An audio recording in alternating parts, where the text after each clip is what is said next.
Episode 14, Unwritten Rules. Quinn, Peter, and Vorden were escorted by the second-year students to a separate part of the school.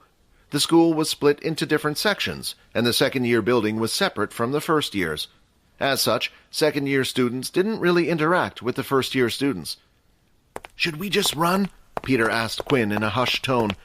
"It might just make the situation worse. If they were going to do something to us, they would have waited until we were on our own," Quinn whispered back. "They must have intentionally done this in public to make a statement to all the others." After walking for a while longer, they eventually arrived at their destination. It was underneath one of the second-year buildings. There were a few second-year students who were walking past, but otherwise, the place was relatively quiet. "We brought them here, Mono," one of the second-year students informed a tall man with brown hair wrapped in a ponytail who had been sitting on the staircase. "You guys can leave." Mono waved them off as he stood up from the staircase. The second-year students did as they were told, and quickly left them to be on their own. "Some rumors have reached my ears of a high-level student hanging around with a bunch of low-levels." "So what? Is it against the rules?" Vorden stood his ground with confidence. However, Quinn couldn't help but notice this Mono's wristwatch, which displayed the number 6. Mono started to laugh. "True, the school might not have a written rule preventing you from associating with their kind, but there are some unwritten rules." Mono then walked over to Quinn. "You see, the moment you start treating this trash like they are useful to society, they might start to get a big head." Now that Mono was close enough to Quinn, he tried to use his inspect skill on the older student, but for some reason the status screen was blurry. It looked like the status screen itself was melting, making all the information unreadable. "Is it because I'm out in the sun?" Quinn wondered. "Look at this scum. I'm only a few feet away from him, and there isn't even an ounce of fear in his eyes." Mono snorted at Quinn before him.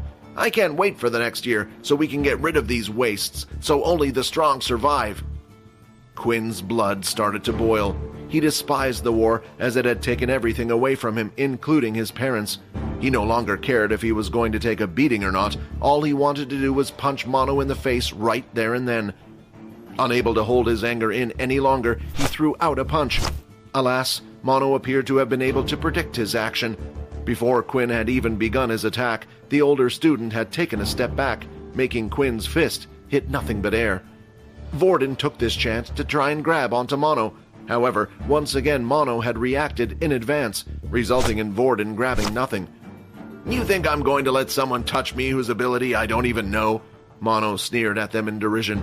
"I didn't come here to fight you guys. Consider today to be a friendly warning.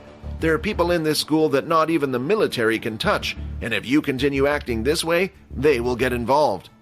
With that, Mono headed back up the stairs and into the second-year building.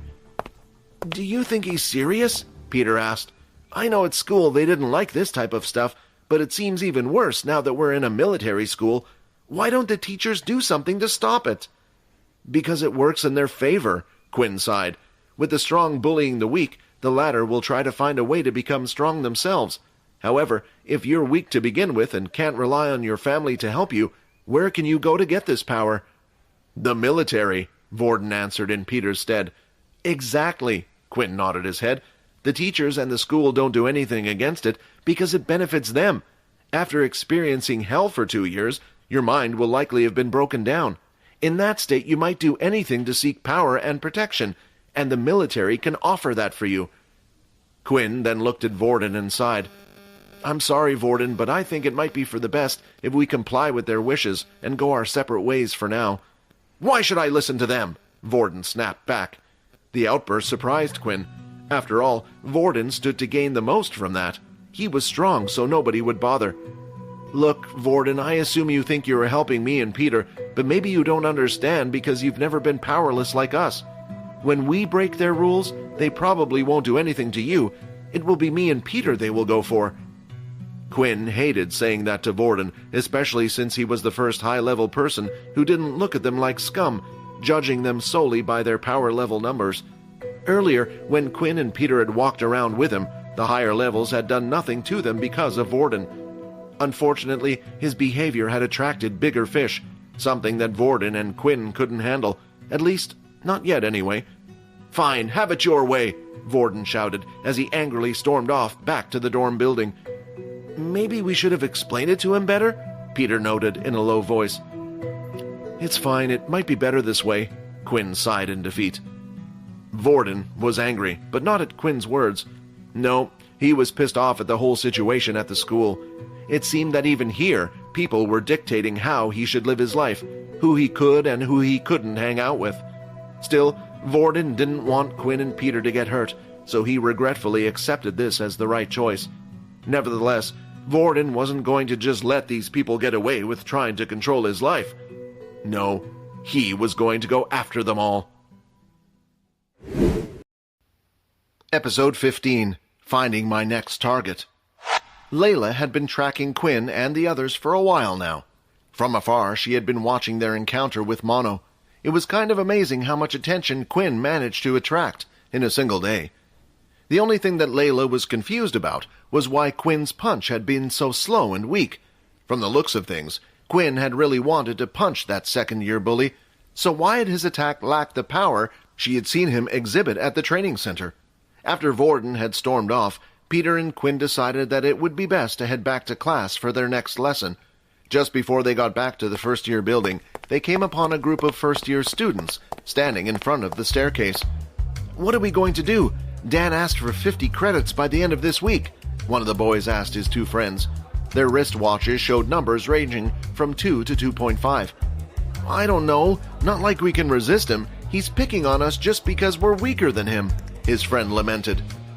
Credits were the school's and city's currency system.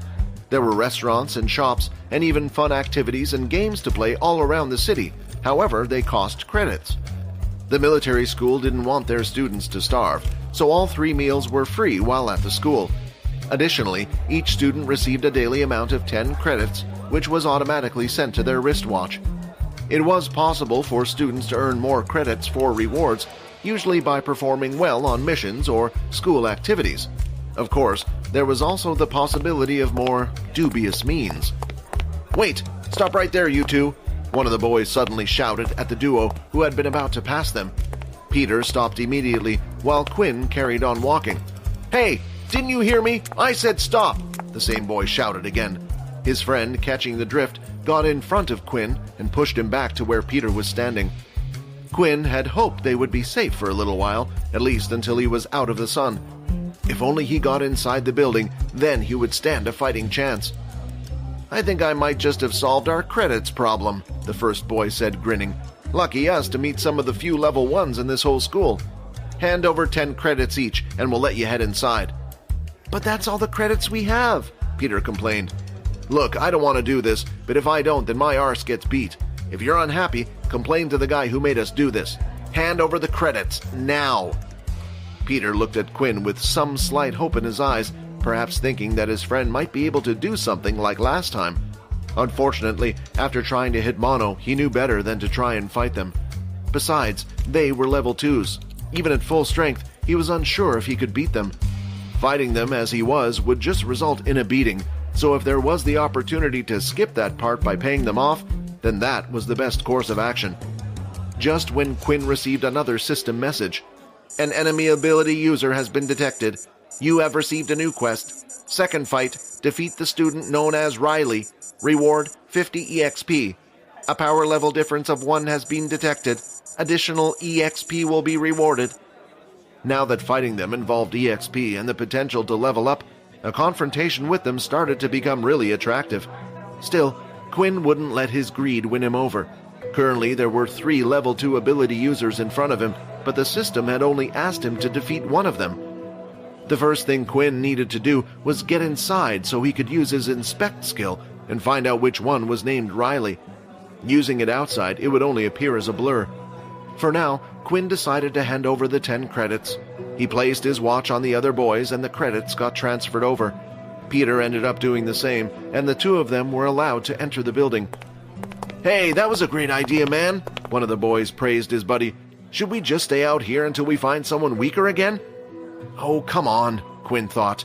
He had been sure that after paying them, the trio would enter the building, but now they planned to stay outside waiting for more victims. He suddenly stopped and turned around. "Oi, what are you looking at me like that? Scram unless you want an ass-kicking," one of the boys yelled at Quinn when he saw his gaze. Quinn clenched his fist and shouted, Riley?" Unfortunately, the other two boys also turned their heads, but none one of them said anything else. "Damn," Quinn cursed when he realized that finding out which one was Riley might be harder than he had imagined. However, he still had more aces up his sleeves. "If you pull this sort of thing again on me, Riley, you're dead," Quinn said, and gestured with his hand a cut throat. The boy with red hair in the center moved forward, and his face was slowly starting to match his hair. "What the hell did you say to me, you little punk? Have you completely lost your mind?" He aggressively moved towards Quinn, ready to punch him in the face. "Run!" Quinn shouted towards Peter. Like a bolt of lightning, the two friends ran as fast as they could to their next class. "What did you do that for?" Peter asked while running. "I felt bad just giving them their credits, so I wanted to at least annoy them a little as payback," Quinn lied. Peter couldn't help but think Quinn had to be a little mad, yet he liked the fact that his new friend didn't seem to take crap from people, even when they were stronger than him. Admiration mixed with incredulity started to appear in his eyes when he looked at the other. Just outside their class, before they moved in, Quinn popped open his quest menu. To his delight, he discovered that although he was away from Riley, the quest remained active, indicating that he could get the EXP at any time as long as he could beat the other. At least, he now knew which one Riley was, so he only had to wait for the right opportunity. "You're going to help me level up," he mumbled to himself with a grin. And his friends, he completely ignored the only other person in the store, Layla. "What the? We're months away from Halloween, so what is he doing buying a mask like that?" she thought to herself. She decided to continue to follow Quinn and see what he was up to. "Hey, we're going to just shoot some hoops in the park. You want to join?" one of the boys asked Riley. "Nah, you know my ability is useless for playing games like that," Riley replied. "I think I'll just head back and wait by the school gate, see if there are any more suckers I can leech some credits from." The other two boys looked at each other. They felt guilty, aware that what they were doing was morally wrong. Still, they told themselves that they were merely doing it because they themselves didn't want to get beaten up by a higher power level. While this might have been true for two of them, Riley had started to gain pleasure from bullying those weaker than him. Riley started to head back to school and passed through a small park on the way back. The area was completely void of people at this time and had very little lighting. There were also plenty of trees for Quinn to hide behind. "It's showtime," Quinn hyped himself up as he put on the mask. Episode 17, Level Up. Quinn continued to follow Riley through the woody area of the park, waiting for him to get a good spot before ambushing him. It was mostly dark outside, and the only visible light in the area was coming from either the moon or the single street lamp. Making sure that nobody else was around, he got ready to strike. "Even if he spots me now, he won't know who to come back to for revenge," he reassured himself, adrenaline pumping through his veins. Riley, oblivious to the fact that he had company, went through the information on his watch. The glowing light displayed his total of 80 credits. "I'm a genius. I don't know why I didn't do this sooner," he thought to himself. "With this much, I have more than enough to pay off Dan, while keeping some for myself. And as long as I stay on Dan's good side, no one will try to attack me." Riley was still lost in his daydream when out of nowhere something hit him from the side. He felt the impact on his face and staggered to the floor, holding his chin. When he looked up from where he had fallen, he saw the silhouette of a boy standing over him with a horrifying mask. Under the moonlight, it looked like real blood, making Riley panicked. "What the heck? Who are you?" Riley shouted, his voice shaking. Quinn would be stupid to answer this question. He wanted to finish the fight fast. He ran up to Riley and threw another kick. Alas, this time Riley was prepared and lifted his hands, managing to block the kick. What's worse, when Quinn's leg hit Riley's hands, it felt as if he had kicked against solid rock. "God damn it!" Quinn cursed as he quickly leaped backward. He lifted his trousers and saw his leg was badly hurt. It looked like his bones had even bent in slightly. "What?" Riley was confused as he watched his attacker fall back. Then the boy spotted his attacker's glowing wristwatch, which lit up brightly in the dark, displayed the number 1. Riley started to laugh, convinced of his superiority. "You must be one of the students I took credits from earlier. Let me guess, you thought you could get some revenge, huh? Nice try, but that's all it was." Quinn quickly used his inspect skill on his opponent. Name, Riley Blade. Race, human. Ability, hardening. HP, 8 of 10. Blood type, B+. Damn it, no wonder my leg felt like it hit a rock. Although Quinn's initial surprise attack hadn't been enough, he still felt like he could win this fight. He charged in once again, this time throwing a fist. The attack was faster than Riley had expected, not giving him time to use his hardening skill, and therefore taking the blow right in the face. Riley staggered back, nursing a broken tooth. The punch was hard, and he was beginning to doubt the validity of his attacker's wristwatch. Quinn threw another punch with his other hand, but Riley had predicted this, and had managed to harden his face in time. When the fist hit the hardened face, once again Quinn felt like he was hitting a rock. "Your fist is broken. 7 of 10 HP. Quinn screamed in pain and stepped back, creating some distance between the two. Damn! What am I meant to do if he keeps hardening his body? Quinn was getting desperate. However, soon enough, another thought came to mind. If Riley was able to harden his body, then why didn't he keep it hardened all the time? If he had, then Quinn's first attack wouldn't have gone through. Either it took up too much energy, or he simply was unable to. Given his level 2.5 ability, Quinn was willing to bet that it was the latter. Most likely Riley was only able to harden a single part of his body at a time. It was just a theory, but Quinn had nothing to lose, and this gave him a plan. He ran forward at Riley once more, shouting, "I'm going to punch that ugly face of yours, even if it's the last thing I do." Riley hardened his face and was ready to laugh at his attacker once again, ending up hurting himself. But at the last second, Quinn changed his punch into a kick, aimed at the boy's unprotected stomach. It worked, Quinn thought as the other bent over in pain. Next, he feigned a knee towards Riley's stomach, only to end up punching him on the back of the head. Receiving the attack, Riley lay on the ground defenseless. With one last fast, swift attack to the back of his head, the red-haired boy got knocked out. Second fight has been completed. 50 EXP received. Additional reward 20 EXP received. 100 of 100 EXP. You have reached the maximum amount of EXP. Would you like to level up? Would I like to level up? Why even bother asking? Quinn wondered what possible reason he might have to not immediately accept. Once you have leveled up, any changes will be irreversible. Not heeding the warning, Quinn shouted out, "Who cares? Yes!" "Congratulations, you are now level 2. Evolution process has started." Evolution? What the fuck? His euphoria from a moment ago had instantly vanished, replaced with a large stabbing pain in his heart. The organ started to beat faster than it had ever done before, the blood rushing through his veins all over his body. The excruciating pain was too much for him. Falling on his knees, he tried his best to refrain from screaming, afraid he might alarm someone. The pain continued to spread throughout his body. He was so focused on that feeling that he failed to notice that his broken hand was healing alongside his leg, his full attention on the sharp stabbing pain, now in his teeth. To Quinn, the torturous experience had lasted a lifetime, yet in reality only 5 minutes passed before a new notification appeared before him. "Congratulations, you have successfully evolved. You are now a halfling." Quinn stared at the words the system was showing him, unable to make sense of them. He had never heard of the term halfling before, and apparently the process was irreversible. Before he could spend any more time on it, even more messages appeared. "Your stats have increased. Skill unlocked. Level 1, Blood Swipe. Blood Swipe. The skill has a range of 5 meters. It will fire out a red line of energy from the user's hands. To use the skill, the user must use their own blood, causing -1 HP per blood swipe." He had no time to check his new stats, as yet another message showed itself, this one bolder than the previous ones. It drove Quinn into a state of shock. "Your hunger grows. You can no longer suppress your need for blood.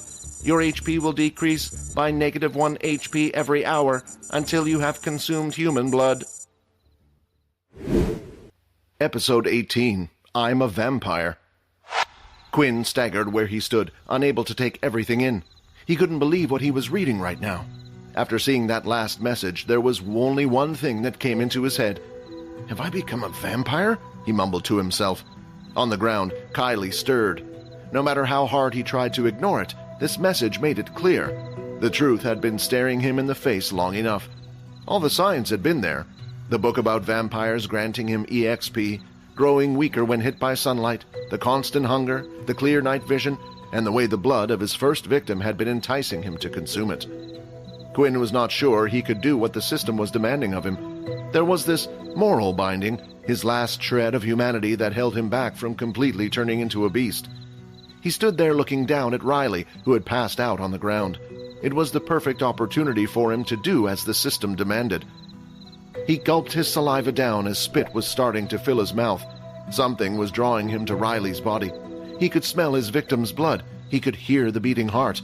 Without realizing it, he bent towards Riley and could see his pulse beating through his neck, the blood flowing through his veins. The smell of blood from the chipped-off tooth was strong and intoxicating. "You have received an optional quest. Drink the blood of your victim to absorb a stat point." There were many questions on Quinn's mind, questions he was unsure about and had no answers. How much blood was he supposed to consume? Would Riley die if he did this? Would he perhaps turn and become another vampire like him? Layla had continued to watch Quinn ever since he had left the convenience store. When she had seen him follow after Riley and donning the mask, she had understood what he was about to do. She had kept a safe distance while staying in between the trees to avoid detection. It had worked perfectly, allowing her to watch the whole thing unfold. Although Quinn's ambush had failed, he had nevertheless managed to win over his opponent by tricking him. However, everything after that had been completely strange. Out of nowhere, Quinn had first grabbed his chest, then his stomach, before going down to his knees. The expression on his face showing the great pain he was suddenly under. Layla had debated whether to run or help him, but had been unable to reach a decision. Eventually, the 5 minutes were over, and Quinn had looked to have regained his composure. The next second, she saw Quinn lift Riley's body slightly off the floor while kneeling beside the unconscious boy. Yet, the gaze he was looking at him was very strange. It wasn't the gloating type of look of a winner over a loser. What the? Layla wondered. He can't be planning to kiss him. What is wrong with this guy? The next moment, Quinn placed the unconscious body back down. Unable to come to a decision, his mind continued to go back and forth. Damn it! In the movies it looks so easy. Just the idea of sticking my teeth into someone. I just can't do it. Well, maybe I don't have to. I could just make a small cut on his arm and lick it. Perhaps that will do. He was mumbling to himself like a madman. Trying to confirm if what she was seeing was real, Layla started to slowly creep about closer through the bushes and trees. Then suddenly, her foot had landed on a small twig, and a snapping sound was heard. What was that? Quinn thought as he turned and looked around, but could see no one. However, in a panic that someone was coming his way and would find him, he left the body where it was and headed back to school. Layla was unaware of the small twig she had stepped on and snapped. She hadn't even heard the sound herself. In her eyes, she just saw Quinn suddenly leave. I wonder what that was all about. In the end, he didn't do anything. Layla was curious what the point of him at the end had been. Quinn hurried head back to school and placed the mask into his shopping bag. He noticed that the ice cream he had bought had already melted, but for some reason when he looked at it, it no longer looked so appetizing. There was a hunger in his stomach that he felt couldn't be satisfied with food, and he wondered just how long he would be able to hold it in. When Quinn had finally arrived back at the school, he decided to stop by the toilet first. He was taking a good look in the mirror to see if there were any noticeable changes, but his outward appearance looked the same as before. He even lifted up his lips so he could get a better view of his teeth, but they too were just the same. Phew, at least it looks like no one will be able to tell, but why did I feel that pain in my teeth at the time then? Quinn then decided to open his status screen to see if his stats had changed after evolving. Name, Quinn Talon. Race, Halfling. HP, 15 of 15. Experience, 50 of 200. Strength, 10. Agility, 10. Stamina, 10. Status points available, 1. From what he could see, merely his HP had increased by 50%, while everything else had remained the same. To be honest, Quinn was pretty bummed out about that, expecting more from something called an evolution. Still, at least his level up appeared to have granted him a single status point. When Quinn pressed on the system, it allowed him to increase either his strength, agility, or stamina by 1 point. Quinn thought about it for a while and decided to add a point to his agility. Agility 11. Quinn had considered increasing his strength in case he met more people like Riley, but he had concluded that he could overcome that problem with a good beast weapon. It would therefore be wasting his stat point. As such, what he wanted right now was to become fast and agile like an assassin. Quinn wondered if there was a reason why the system had only given him 1 point, but then he recalled the optional quests it had offered him. So far, Quinn would have been able to gain an additional 2 stat points, whereas leveling up only granted a single one. If he wanted to get stronger fast, then that would be the quickest way. However, Quinn was unsure of whether or not he would be able to go through with it. At first, he would like to do more research into the system and see if there was anything he could find out about it. He had a direction now and knew his system was similar to that of a vampire. Perhaps if he learned more about them, he would be able to figure out if there was a way around drinking the blood as well. With that in mind, Quinn decided to head to his room where he could hear Vorden and Peter practicing together. Peter was trying his best to learn the ability book the military had given him, while Vorden was tutoring him. "What took you so long?" Vorden greeted him with a question. "We were starting to get worried. You might have gotten lost." "No, I just went exploring the city a little," Quinn told a white lie. "I'm a bit tired, so I think I'm going to bed early today." "Maybe we should call it a day for now as well?" Peter suggested, visibly exhausted. Not wanting to push him, Vorden agreed, and with that, the group turned off the lights and went to sleep. Although Quinn had been the one to suggest going to sleep, he was unable to. His stomach was in a tremendous amount of pain, and he had too much on his mind. If what the message had claimed would be true, Quinn only had a limited amount of time to solve his problem. However, there was nothing he could do. The school's curfew began at 10 p.m., and if you were caught outside after that, major punishments awaited. With no other choice, he closed his eyes, hoping to deal with his problems in the morning. Eventually, he managed to drift off to sleep. When he woke up the next day, the pain was worse than before. His head was pounding, and the first thing Quinn did was open up his system. 10 hours have passed. Your hunger grows. You have lost -10 HP. HP 5 of 15. Your HP will continue to decrease every hour. Episode 19, Running Out of Time. Even though Quinn had lost 2/3 of his HP, it strangely didn't feel like he was hurt or dying. It was different from when he was out in the sun. Instead, it felt like all his senses were on high alert. "Hey, Quinn, you all right, man?" Vorden asked, seeing Quinn's face. "Yeah, I just got to go somewhere." Quinn excused himself as he rushed out of the room, heading down to the canteen. Everything that had happened so far had been a miscalculation on Quinn's part. Although the system had warned him about his 1 HP loss every hour, he hadn't expected his body to react like that. In fact, he had only planned to sleep for 5 hours. That way he would have nearly half a day to come up with a plan how to rid himself of his problem, ideally before morning classes started. Quinn started to calculate how much time he had left. Breakfast was mandatory and lasted from 8 till 9, followed by classes that would last until noon. Their break was merely to get from class to lunch. In other words, for the next 4 hours, he was required to be somewhere in the school. Of course, there was always the option of skipping. However, this wasn't a regular school. The army would severely punish him and hunt him down if he behaved like a troublemaker. However, did that really matter if he was going to die anyway? Quinn made his way to the canteen queue to be served some food. He was taking in deep breaths, slowly, an action that was supposed to help him get the hang of his heightened senses. Right now, he was able to hear the conversation from the other side of the room, pots and pans clanging in the kitchen as if they were next to him. Slowly, Quinn was figuring out how to ignore all those sounds, clearing his mind. Just then, Riley entered the canteen. Surprisingly, he had no bruises on his body from yesterday's fight. The only possibility was that he had made a full recovery at the medical center. Nevertheless, he looked like he was in a terrible mood after that experience. Ironically, as soon as he saw Quinn, he decided to have found the perfect target to take out all his pent-up frustration on. Riley walked past all the level 1s that were in the queue until he eventually reached the spot where Quinn was standing. "Hey, Pipsqueak, you got a problem if I cut in front of you?" Riley asked as a clear provocation. However, Quinn was too busy trying to isolate the sounds from his mind to pay attention to him. "I'm talking to you," Riley said, this time louder, and looked at Quinn's wristwatch. Seeing the number 1 shine brightly on it brought back bad memories of the night before.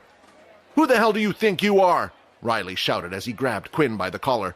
In that instant, Riley's face was incredibly close to his. Just like yesterday, he could hear Riley's heartbeat. He could feel the blood flowing through his arm and muscles lifting his shirt. Something took over Quinn's body, and he immediately hit Riley's arm away and pounced on him, causing the two of them to fall to the ground. Quinn was now on top of Riley and had both his hands pinned down. "Get off me, you crazy animal!" Riley screamed, but when Riley tried to overpower Quinn and lift his hands, it was impossible. His ability to harden his skin was useless in this kind of situation. Then Quinn started to feel something growing in his mouth. Quinn placed his head just a few inches away from Riley's neck and got ready to bite in. Just as he opened his mouth, though, he felt someone pull him by the back of his collar and chucked him off Riley towards the people in the queue.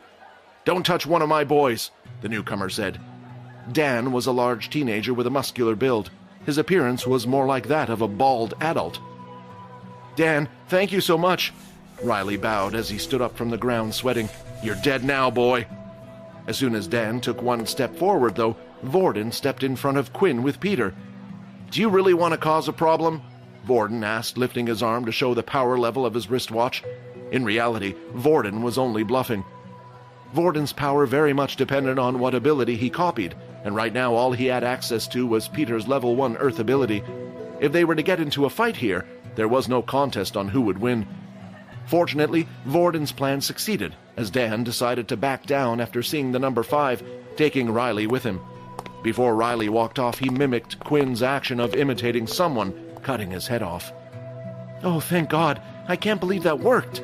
Peter sighed, aware of Vorden's secret. After the canteen incident was over, something became clear to Quinn. The teachers wouldn't step in no matter what happened. In the canteen there were many guards standing in each corner of the room, but not a single one had done anything to help. After the group finished eating, it was time for them to go to their morning classes. Quinn was unable to concentrate on anything. All he could do was try to calm himself down while in the middle of class and watch his HP slowly tick away. It was driving him insane seeing the number go down each hour, making him regret not having bitten into Riley's neck when he had the chance. By lunchtime, Quinn once again rushed off without Vorden and Peter. 1 of 15 HP. What the hell is happening to me? Quinn was worried. His hands wouldn't stop shaking. Each time Quinn's HP went down, it was getting harder and harder to control his own body. Sooner or later, he thought, he would go crazy. During class, he had multiple visions of tearing the place apart and ripping out the blood from his fellow students' necks to crave his desire. Without realizing where he was walking, Quinn eventually ended up in the library. In the quiet corner of the library down one of the aisles was the fiction section. "Please have something I can use," Quinn prayed as he took out fantasy book after fantasy book about vampires. In some of the books, vampires were able to live off animal blood. Unfortunately, Quinn's system had clearly stated his need for human blood. Even if that hadn't been the case, it would be next to impossible to find an animal in time. In other stories, vampires had been made responsible for raiding the hospitals for their supplies. Alas, the one in the city was heavily guarded, and he wouldn't reach it in time even if running. For the first time, Quinn could feel himself getting weaker. He sat on the floor and read one last book and found nothing of use. When he closed the book, he could see Layla standing there opposite him. "Are you okay?" Layla asked, concerned for Quinn as he was starting to look very pale. Layla bent down so she was at eye level with him and placed her hand on his forehead to check his temperature. "You're so cold. Do you want me to take you to the nurse's office?" Layla offered. Quinn hadn't heard a single word she had said. Her neck had been too mesmerizing. The urge was uncontrollable. Sighing, he pulled Layla by the arm, bringing her close to him. A weak sorry escaped his lips as he bit into her neck. Episode 20. A Problem. As Quinn opened his mouth wide, he could feel the ends of his teeth elongate. He didn't know what had come over him. It was as if his body had just taken control and was working on instinct. His teeth quickly sunk into Layla's skin, and at the same time a gush of blood entered Quinn's mouth. Surprisingly, Layla didn't feel any pain from this. Instead, she felt pleasure. A tingling sensation ran through her body as she felt the blood rush up through and out of her neck. Even if she wanted to resist, she couldn't. The bite seemed to have a paralysis effect. Finally, Quinn's hunger was dissipating. "Your hunger has decreased. Your hunger has decreased. You will no longer lose HP." Even though the messages appeared one after the other, Quinn continued to suck Layla's blood away. "HP regenerating. HP regenerating. 15 of 15 HP. Only after the last message appeared did Quinn's mind fully return. Immediately he let go of Layla, causing her body to fall to the ground. What the... Quinn wondered aloud, unsure where he was. Looking around, he noticed the poor girl on the ground. Shit, did I do that? As if to answer his question, the images of what he had just done popped into his head. A positive blood type has been absorbed. You have gained 1 strength. Quinn was curious to check the message, but for now, he needed to get Layla out of the library fast. Even though they were in a quiet part of the library, there was no telling what kind of scene it would cause if somebody found the girl on the floor. Thankfully, Quinn could hear Layla breathing, so he at least wouldn't have to worry about accidentally having sucked her dry. Unfortunately, there were 2 clear bite marks on her neck that needed to be dealt with. He then lifted Layla up with his 2 hands. To his surprise, discovered she was lighter than he had imagined. Not wasting any time, he headed to the doctor's office, all the while going over what had just happened. A part of him tried to convince himself that the system might have just been playing tricks on him. Even though he could see his HP going down, he had never felt like he was going to die at any point. In fact, Quinn didn't know if going to 0 HP equaled death, but after what had happened today, he didn't want to take any chances. There were a few things Quinn needed to do. At the top of the list was to find out how frequently his body required blood. Alas, this meant he would have to once again starve his body of blood. Only this time, he would prepare blood beforehand, so he would be better prepared. But before even all that, he had another serious problem on his hands. Would Layla remember anything when she got up, or would Quinn have to convince her to keep it a secret? If others were to find out of his rare ability, it would start a bidding war between the private companies and the military. They would do anything to get their hand on such a new type of ability. Before anyone could find out about Quinn, he had to become strong enough to protect himself. While Quinn walked down the hallway, he got quite a few looks from the other students. It wasn't strange to see someone carry an injured person in the school, but it was strange for a boy to carry a girl unless they were an item. After enduring all those strange looks, Quinn finally reached the infirmary. Inside there was a single female doctor named Haley, who looked to be in her early 30s. She wore round glasses and had her hair up in a ponytail. Quinn never got the chance to mess around with girls while at his old school, but looking at the doctor, he couldn't help but appreciate her natural beauty. "Another one?" Haley sighed before pointing at the back.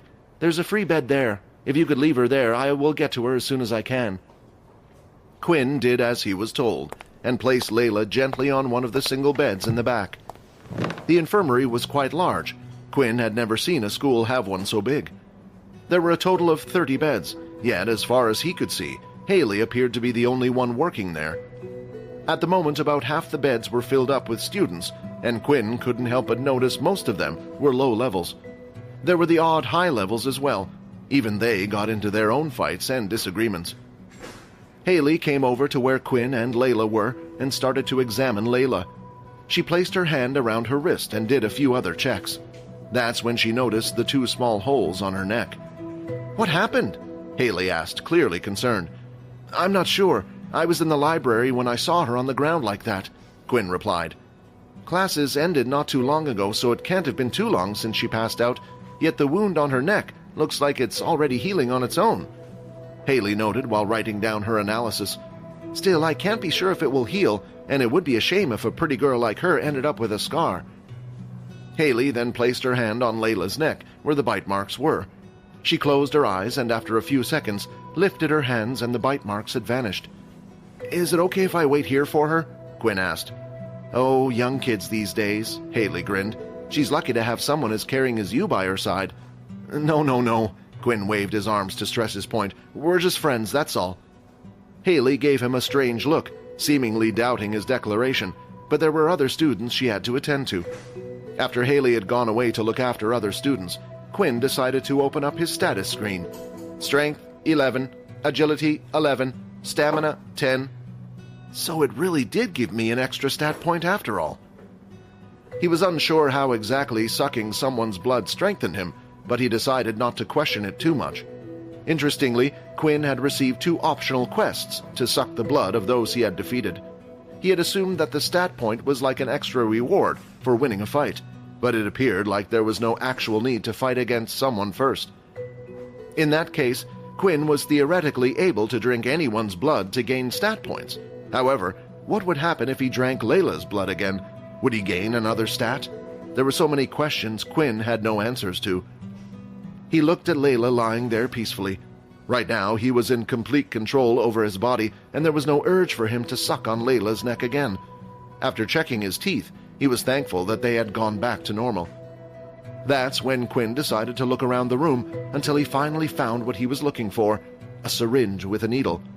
Quinn looked around the room and Haley appeared to be busy dealing with another student. He carefully took the syringe and hid it behind his back, and then quickly scooted over to where Layla was once more.